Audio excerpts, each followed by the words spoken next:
Welcome back. اچھا سر، معراج کا جو واقعہ ہمارا ایمان کے پہلو کو کس طریقے سے مضبوط کرتا ہے؟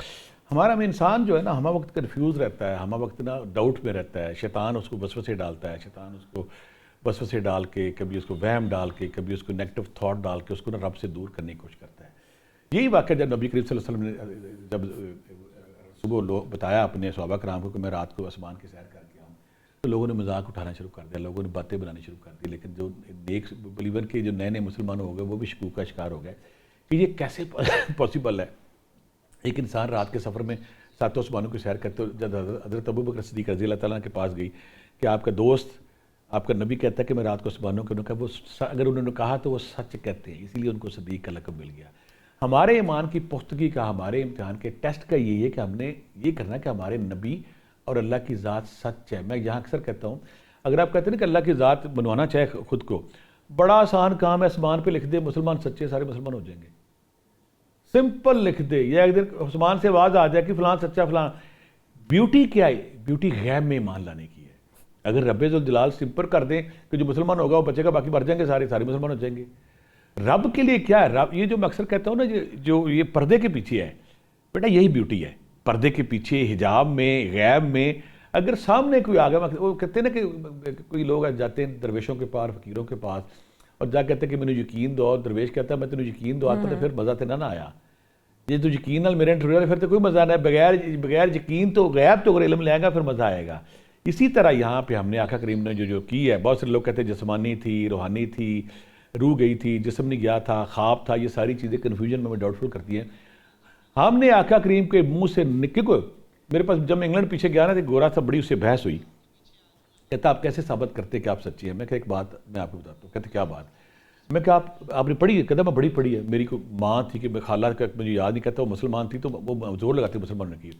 میں نے اس کو بڑا پڑھا، لیکن میں اس کو، وہ نے ایتھسٹ ہو گیا تھا. تو میں کہا ایک بات تو بتاؤ، تم نے کہ اسلام پڑھا؟ کہتا ہاں پڑھا. میں کہا نبی کریم صلی اللہ علیہ وسلم کی زندگی پڑھی؟ کہتے پڑھی. میں کہا پوری زندگی میں آپ نے ساری زندگی کوئی ایک جھوٹ بولا؟ سوچتا رہا. کہتا نہیں. میں کہا پھر سوچ لو.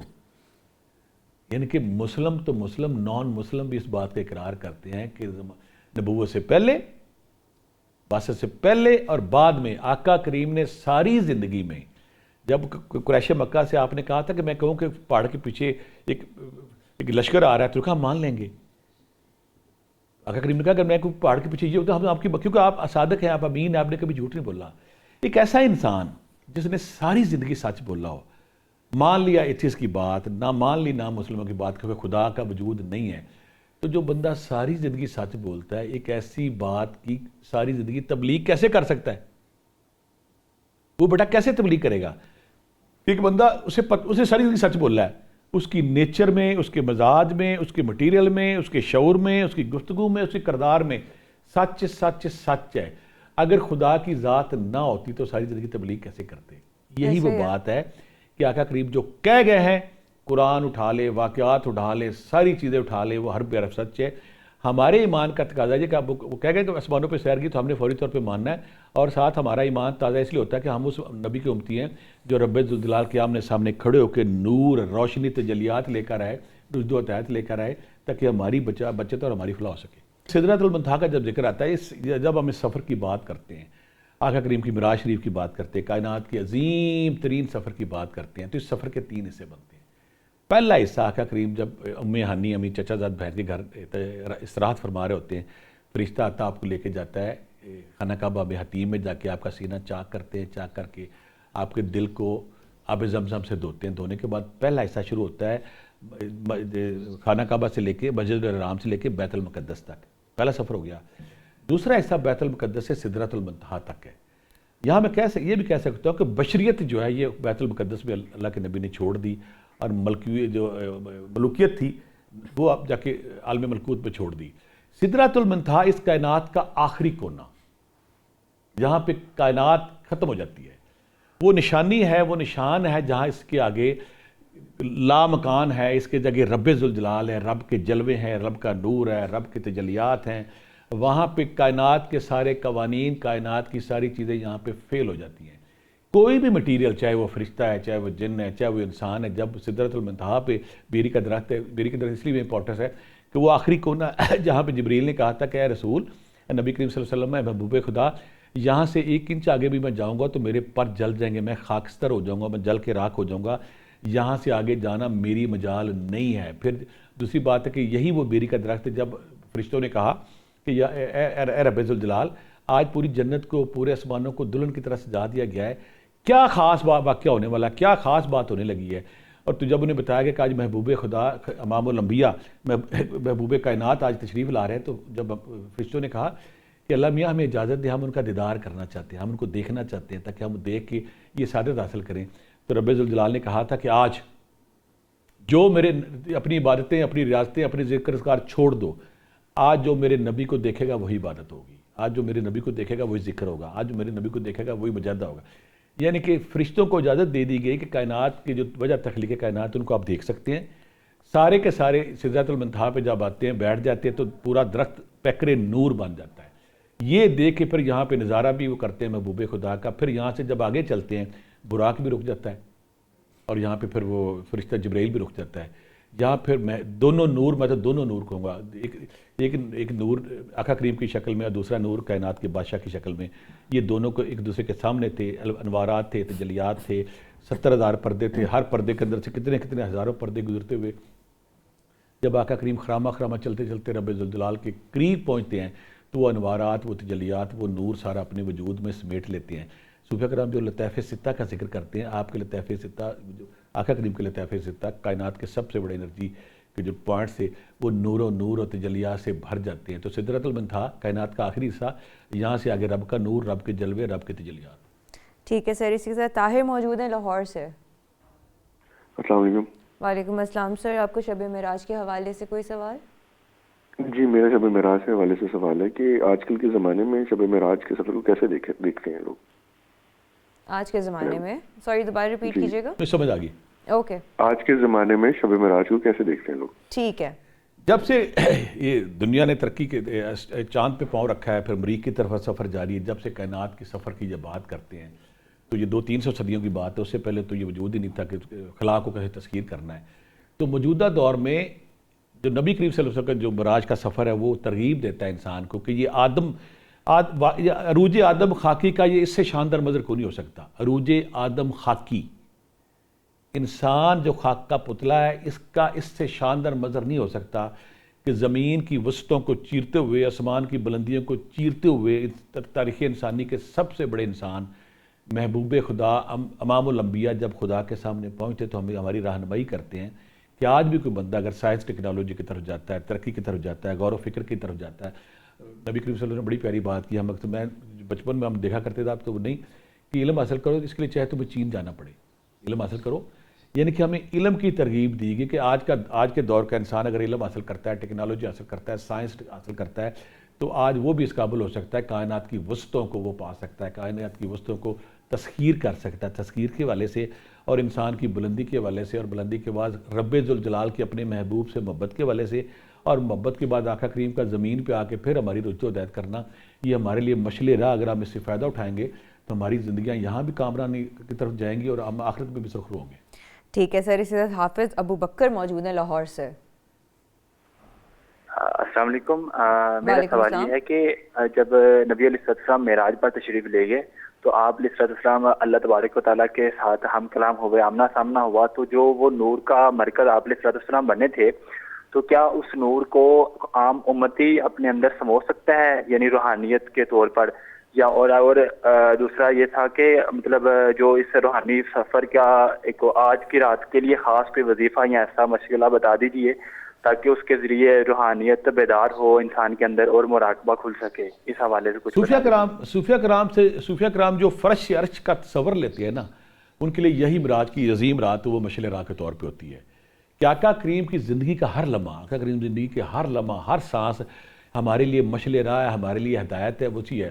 صوفیہ کرام یہی چیز لیتے ہیں کہ آقا کریم جس طرح کائنات کی وسطوں کو، ٹائم اینڈ اسپیس کو، لامکان کو، سب کو چیرتے ہوئے رب ذوالجلال کے سامنے جاتے ہیں، صوفیہ کرام بھی ریاضت، مجاہدے، عبادات، تزکیہ نفس اور اس سارا پروسیس اس لیے کرتے ہیں، میڈیٹیشن کرتے ہیں، مراقبہ کرتے ہیں، اللہ کا تصور کرتے ہیں، ذکر اذکار کرتے ہیں تاکہ ہماری روح بھی جسم کی قید سے آزاد ہو کے آسمان کی بلندیوں پہ اسی طرح پرواز کر کے جا سکے۔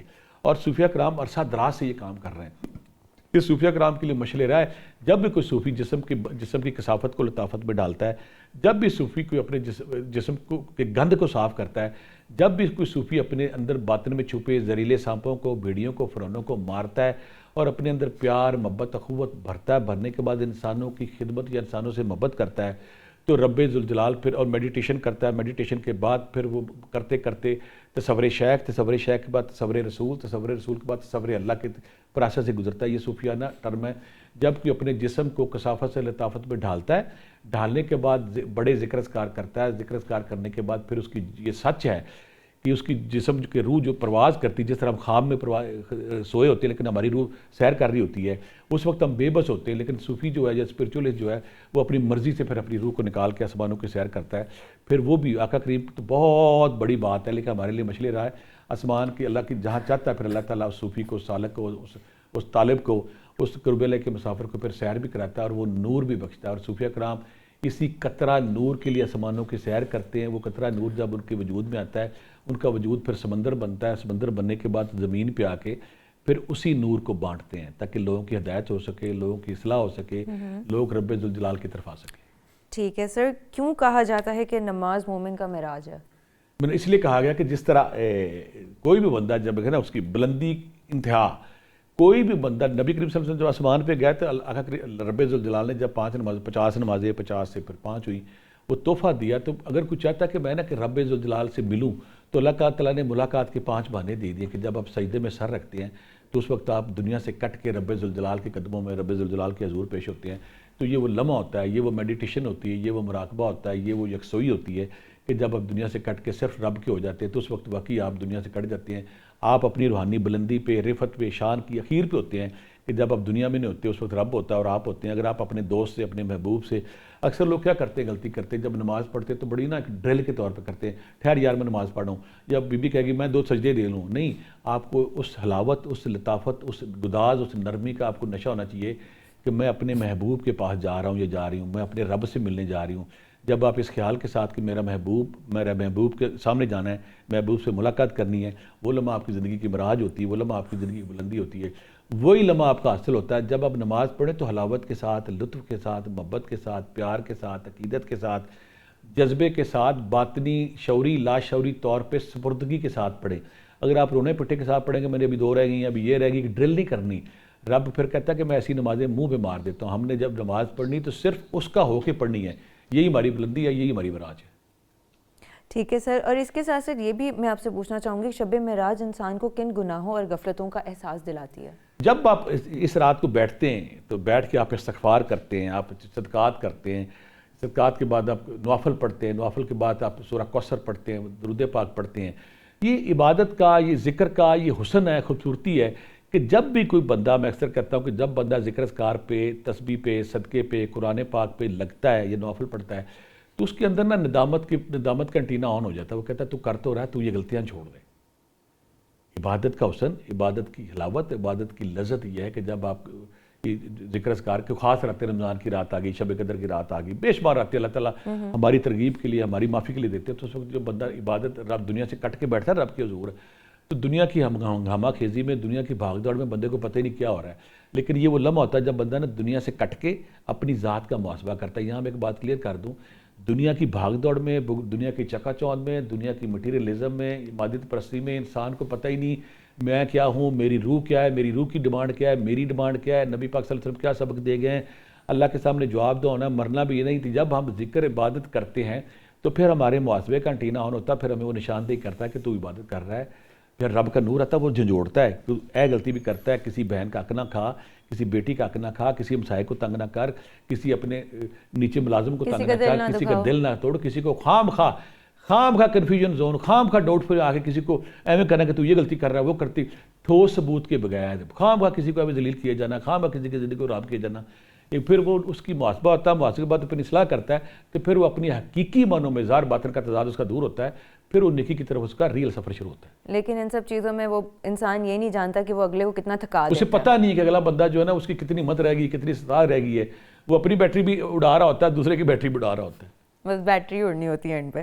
اچھا سر, تھینک یو سو مچ. اور اسی کے ساتھ مجھے اور عبداللہ بھٹی صاحب کو اجازت دیجیے. آج کا ہم لوگوں نے جو پروگرام کیا وہ شب معراج کی فضیلت پہ کیا, جو تحفے ہمارے حضور پاک صلی اللہ علیہ وسلم کو اللہ تعالیٰ نے دیے اس پہ کیا, اور اس کے ساتھ ساتھ سر نے بتایا کہ کیا آپ کو ذکر اذکار کرنے چاہیے, کیا تسبیحات اور وظیفے آج کی رات عبادت میں کرنے چاہیے. تو آپ سب لوگوں کو ہماری طرف سے شب معراج کی بہت مبارک ہو, اور اسی کے ساتھ ہم لوگوں کو اجازت دیجیے. انشاءاللہ کل سیم ٹائم پہ حاضر ہوں گے, تب تک کے لیے اللہ حافظ.